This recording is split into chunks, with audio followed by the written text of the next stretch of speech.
couple of years ago, I thought about the idea of revisiting a small drain that I'd fished many years ago, many times, caught lots of small roach, rudd, dace, eels, jack pike, and quite a few small tench. The problem was that it had got very overgrown, and when I had a good look, either last summer or the summer before, it was clear that it was all but impossible to fish it at all. However, since then, it's been dredged from the far bank, not completely, there's still lots of reeds in there, and the bank was very overgrown, but I did find one spot that someone's chopped out, and so I thought I'd go down there and fish for a couple of hours one evening. I took some maggots, a pole, did take a rod and reel and some bread, although I just wanted to have a dabble for an hour, see what turned up. And I set up a very simple pole rig, just a little float taking 5 number 8s and a couple of 10s. Initially I started with a barbless 20, but I quickly got bites on maggots, which I was pretty sure were rudd, and they kept falling off. The wind was really gusty. I kept going up into the willow. There's a willow bush there that's grown up over the years and fallen down, and ideally it would get a good cutting back, but I had no means of doing that. So I spent a lot of time going up the tree and into the rushes. Probably lost half a dozen hooks, but gradually the wind subsided. I think the rig I had on the pole, I tackled up from scratch, just put some line on, put the float on, shotted it up, and hook lengths. The hook lengths were tied at sort of 22 inches, but I shortened them down to about 8 inches, which is sort of more normal for pole fishing. It's fairly basic stuff. Wasn't trying to do anything great pole fishing wise, just have a go. And really I had far too much line between the end of the pole and the float, but that did let me flick it out further, get a bit more range.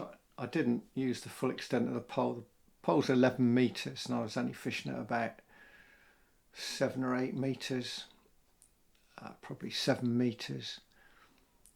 The water's only a couple of feet deep and it's quite clear. In the past it's been quite cloudy, quite a bit of colour in there.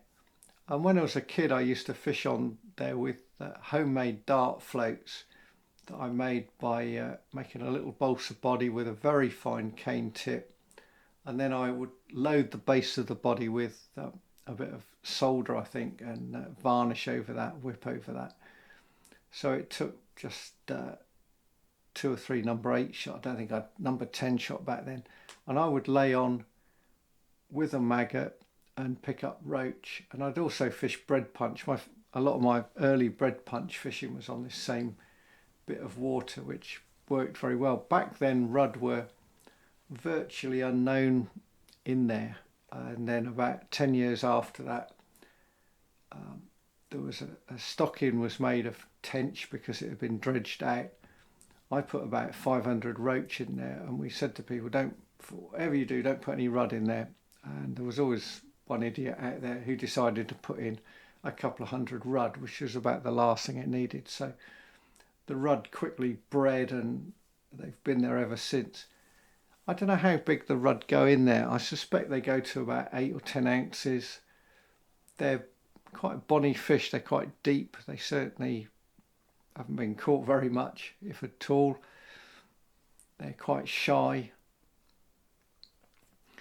and very nicely coloured fish because of the clear water, but they quickly go away. And like I say, without any colour, it's hard to know whether there are roach in there, whether you could get past the rudd to get the roach or not. In the past I've had roach to about 8 or 10 ounces, and whether there's tench in there, again, I don't know. The tench went in there 40 years ago, but they must have bred, because unless tench are living to 40 years, bear in mind they weren't 0 years when they went in, they were 3 or 4 years old. certainly caught them in the last decade, so they've obviously bred a few times over the years, and they were always super fish in there, really deep, incredibly strong, fighting fit, and crazy to get into the rushes and break you up. Quite often fishing for tench, you'd fish 5, 6, even 7 pound line straight through on a proper, what you would call a tench float rod. So this is just the very briefest of highlights as I've been fishing away in this for an hour or so. And about 20 rudd that I actually landed. I've dropped off another dozen, I expect. Went up the tree, as I say, half a dozen times and had a bit of fun. I hope you've enjoyed this, just a bit of different fishing. It's nice to explore these funny little waters. You don't have to have great expectations. I might go down and have another look another day and see if I can cut out another swim. Maybe even have a go for a tench, I don't know. There were bubbles coming up, and the tench in there tended to be either very early in the morning or last thing in the evening.